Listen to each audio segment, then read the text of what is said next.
Oke guys, Assalamualaikum warahmatullahi wabarakatuh. Hai proses, welcome to my channel me Muhammad Sukma Aji Pangestu.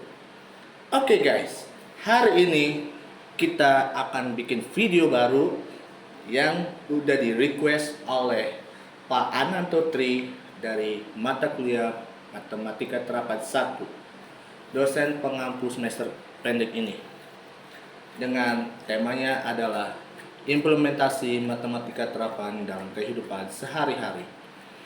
Oke, tapi sebelum itu jangan lupa untuk like, comment, and subscribe agar video ini bermanfaat bagi kalian semua yang sudah menonton video ini dengan baik dan benar. Dan jangan lupa juga baca bismillah dulu supaya Allah bisa mempermudah kita agar kita bisa bikin video ini dengan baik dan benar. Oke, tanpa berlama-lama dan tanpa banyak cangcing-cengcong, mari kita mulai aja video kita pada episode kali ini dengan tema implementasi matematika terapan dalam kehidupan sehari-hari. Check it bro. Oke, langsung aja kita mulai. Yang pembacakannya adalah saya sendiri. Jadi begini ya teman-teman. Implementasi matematika terapan dalam kehidupan sehari-hari. Sebenarnya kalau implementasi itu ibaratkan kayak bikin sebuah makalah atau sebuah perancangan di dalam rumusan matematika terapan. Ada yang gampang, ada yang sedang, dan ada yang susah. Tergantung pemikiran otak kita itu kayak gimana dan IQ kita seperti apa. Apakah itu mencapai 90%, 100%, 80%, bahkan di bawah dari 80% itu. Tergantung dari pemikiran dan otak kita dengan baik dan benar dan sedang berjalan. Nah, jadi implementasi matematika terapan dalam kehidupan sehari-hari tercangkup atau mencangkup dengan berbagai segala aspek yang ada di matematika terapan ini, entah itu rumusan, hafalan, atau apapun yang berhubungan sama matematika terapan ini. Dan ada beberapa contoh dari implementasi MTK terapan dalam kehidupan sehari-hari, termasuk ke dalam rumusan matematika terapan dan hafalan matematika terapan yang ada di video ini. Langsung aja, yang pertama itu ada pengelola keuangan pribadi. Yang kedua, pembuatan jadwal. Dan yang ketiga, ada kesehatan nutrisi. Yang keempat, ada konstruksi dan perancangan seperti yang sudah dibahas di awal. Dan yang terakhir adalah statistika dalam riset pasar. Langsung aja kita jelasin dari kelima contoh yang ada di implementasi matematika terapan dalam kehidupan sehari-hari. Oke, langsung aja yang pertama ada pengolahan keuangan pribadi. Jadi, di dalam pengolahan keuangan pribadi itu menggunakan sistem rumusan matematika untuk pengolahan anggaran dan menghitung bunga pinjaman dan merencanakan investasi. Jadi, merencanakan investasi itu apa? Dan bunga pinjamannya seperti apa. Jadi gini, di dalam rumusan matematika ada yang namanya bunga pinjaman, yang seperti yang dilakukan oleh debt collector dari para pengguna pinjaman online yang ada di situ, di mana setiap para pemilik akun yang ada di pinjaman online itu ada yang berbeda-beda dari beberapa pinjaman yang ada di tempat ini dan juga di tempat orang lain. Ada yang 5 juta, ada yang 3 juta, ada yang 1 juta, ada yang 7 juta, ada yang 9 juta. Tergantung mereka mau minjemnya berapa. Nah, ditambah lagi nanti ada yang namanya bunga pinjaman. Nanti misalkan kalau dia minjemnya sekitar 1 juta, berarti bunga pinjamannya sekitar misalnya 5%. Berarti di dalam hitungan rumusan matematika itu ada rumusnya bunga pinjam dibagi dengan yang berapa juta yang kalian pinjam dikalikan dengan 100%. Misalkan gini, kalian minjemnya sekitar 1 juta, dibagi tuh sama yang namanya bunganya 5%. Nah, habis itu dikalikan sama 100%. Nah, jadinya berapa tuh? Tulis di komen di sini. Nah, terus ada juga yang misalnya 3 juta tuh, tapi bunga pinjamnya sekitar 10%.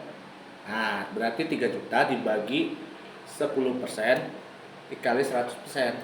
Itunya, persentasenya. Dan seterusnya yang ada di bunga pinjaman. Nah, bagaimana merencanakan investasi? Jadi merencanakan investasi itu yang bisa dibilang bagi para wanita yang mau menggunakan investasi baik atau investasi bodong. Kalau investasi baik itu di dalam rumusan matematika ada yang namanya tabungan. Di mana tabungan itu akan berlipat gandakan dikalikan dengan berapa yang kalian butuhin.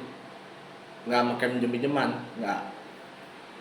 Nih misalkan gini, ada orang yang mau menabung uang di dalam bank itu senilai 1 juta misalkan.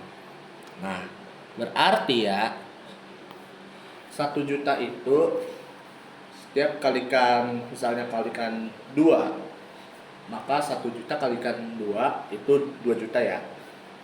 Nah, kalau misalkan dikalikan 3 itu 3 juta. Kalikan 4 itu 4 juta dan seterusnya. Nah, begitupun dengan 2 juta. 2 juta dikalikan 2 itu 4 juta. Kalau 1 juta dikalikan 3 juta. Bener gak sih? Tergantung situasi aja. Atau 2 juta dikalikan 4 itu 8 juta. Kalikan 5 10 juta, tergantung situasi dan seterusnya. Sampai 10 juta dikalikan 2 20 juta dan seterusnya. Itu namanya merencanakan investasi. Begitupun dengan emas batangan, emas atam, logam mulia atau apapun itu. Itu sebagian wanita itu kalau mau rumusan matematika itu harus menggunakan kalung emas, cincin emas atau apapun. Itu setiap logam mulia atau apapun itu berbeda-beda. Logam mulia itu sekitaran 0,5 gram itu sekitar 2 juta atau bisa jadi 1,5 juta. Kalau dikalikan dengan berapa pemilik yang ada di situ, dibagikan dengan 10 misalkan ya, dikalikan dengan 100%. Begitupun dengan 2 juta dan seterusnya. Itu merencanakan dengan investasi baik. Kalau misalkan investasi bodong, misalnya ada orang yang mau menginvestasi pada orang-orang yang nggak bertanggung jawab itu sebesar 2 juta. Nah, tadinya yang maunya menggandakan uang itu dengan kalikan 2 atau kalikan berapa, itu bukannya niatnya investasi baik, tapi investasi bodong. Malah uangnya digunakan buat hal-hal yang nggak baik, kayak jajan, kayak di mall atau apa. Itu nggak baik coy. Jadi mau nggak mau ya begitu yang ada di bunga pinjaman ataupun merencanakan investasi dengan rumusan matematika yang ada di situ. Itu termasuk ke dalam pengelolaan keuangan pribadi. Oke. Yang kedua itu ada pembuatan jadwal. Pembuatan jadwal itu menggunakan teori graf untuk mengatur jadwal seperti dalam perencanaan perjalanan atau penjadwalan kegiatan. Misalkan gini, kita lagi ada di rumah, tiba-tiba pengen ke kampus tuh, pengen ke tempat dosen tuh. Misalnya dari jadwalnya itu yang di chat WA itu sekitar setengah 9, berarti otomatis dari rumah itu jam 6 langsung berangkat, nggak pakai lama, langsung jalan sampai akhirnya di setengah 9 langsung ke situ, ke kampus. Nah, itu namanya perencanaan pembuatan jadwal yang ada di situ dengan menggunakan teori graf. Misalkan dari rumah ke kampus itu sekitaran 5 graf, berarti 100 dibagi 5 dikalikan 100% lagi, jadi berapa tuh? Tergantung dari situasi aja gitu. Kalau misalnya 10 graf dari sini di rumah sampai di sono no, di tempat kafe yang ada di Jakarta itu hampir sama kayak yang tadi di 5 graf itu. 100 dibagi 10 dikalikan dengan 100 gitu, dan seterusnya ya. Atau kalau mau ya di Surabaya itu markasnya Katiara banget, yang ada di sana di Surabaya itu memakan waktu 15 graf atau 20 graf lah, kan jauh banget dari sini ke Surabaya atau dari sini ke Jakarta dan seterusnya. Berarti itu sekitaran 100 dibagi 20 dikalikan dengan 100. Jadi mau nggak mau harus menggunakan strategi teori graf begitu. Nah, langsung aja yang ketiga tanpa lama-lama karena udah 10 menit lewat. Jadi langsung aja yang ketiga, yaitu kesehatan dan nutrisi. Jadi di dalam kesehatan dan nutrisi itu ada menghitung kebutuhan kalori dan zat gizi itu berdasarkan rumus matematika serta memantau kesehatan menggunakan data statistik. Misalkan aku kan lagi mau diet ya, yang perutnya segini, itu harus memakan makanan yang sehat dan memiliki kalori yang cukup rendah. Misalkan kalorinya sekitar 125 kalori. Berarti kalau 125 itu yang kalori itu dilipat gandakan, misalkan dikali 2 atau dikalikan 4, bergantung dari kita yang mau diet dan rajin olahraga. Itu juga berdasarkan rumus matematika yang ada, itu 125 kalori dikalikan dengan 4 dibagi dengan 100, atau 125 dibagi 4 dikalikan dengan 100 begitu. Jadi data statistik yang ada itu kalau mau kalori sekitar 125 kalori itu harus dilipat gandakan, kalikan 2 atau kalikan 4 biar dietnya tetap dijaga dan makanan juga sehat dan bergizi gitu. Jadi itu kesehatan dan nutrisi. Yang keempat itu ada yang namanya konstruksi dan perancangan. Itu menghitung dari volume, luas, dan sudut dalam konstruksi rumah atau desain interior. Misalkan gini, kita ambil contoh dari rumah kosong ini. Rumah kosong ini itu volumenya sekitar, misalkan ini adalah 100. Kemudian itu yang luasnya lebar, itu memakan waktu sekitar 125. Berarti 100 dikalikan 125. Dan satu lagi itu ada sudutnya berapa derajat. Misalkan dari sudut ini nih, itu memakan waktu 45 derajat. Sini juga sama. Nah, ada yang lebih jauh tuh di situ tuh. Di situ kan lebih jauh daripada yang sono, itu memakan waktu sekitar 75 derajat. dan ini 45 derajat. Tergantung dari ini apa namanya, strategi dari rumah yang ada di sini. Di rumahku juga sama kayak gitu, memakan waktu, volume, luas, dan sudut yang ada di dalam rumah saya itu dan di rumah kosong ini berdasarkan dari desain interior yang ada di situ. Jadi itu namanya konstruksi dan perencanaan. Dan yang terakhir yang paling kita suka adalah statistika dalam riset pasar.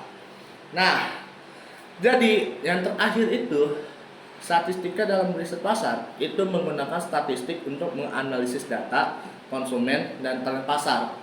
Misalkan harga kebutuhan sembako itu naik, itu dari harga sebelumnya itu 10.000 jadi 20.000. Itu statistiknya atau menganalisis data konsumennya terlalu tinggi, jadi mau nggak mau harus mencari yang lain dengan keuntungan yang lebih besar.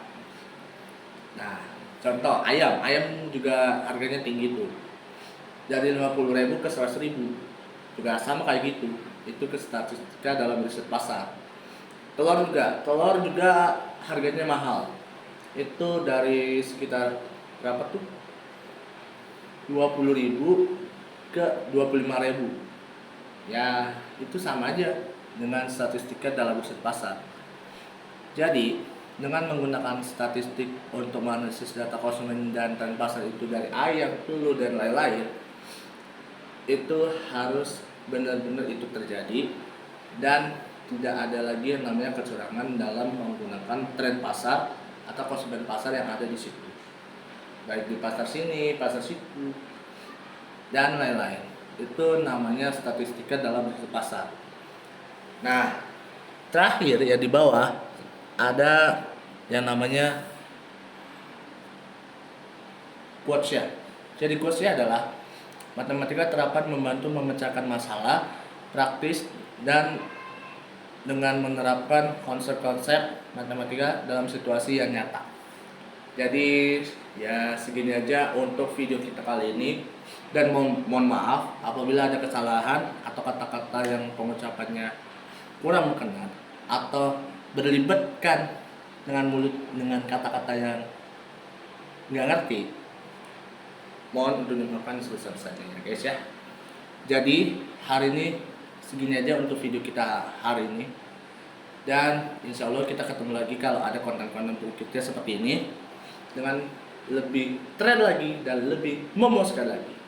Dan sekali lagi jangan lupa untuk like, comment, dan subscribe agar video ini bermanfaat bagi kalian semua yang sudah menonton video ini dengan baik dan benar. Oke, terima kasih atas perhatiannya. Billahi taufiq wal hidayah. Wassalamualaikum warahmatullahi wabarakatuh. Dan sampai jumpa lagi di video-video kita selanjutnya dengan saya Aji Pangestu. Bye. Assalamualaikum warahmatullahi wabarakatuh. Sampai jumpa lagi di episode selanjutnya.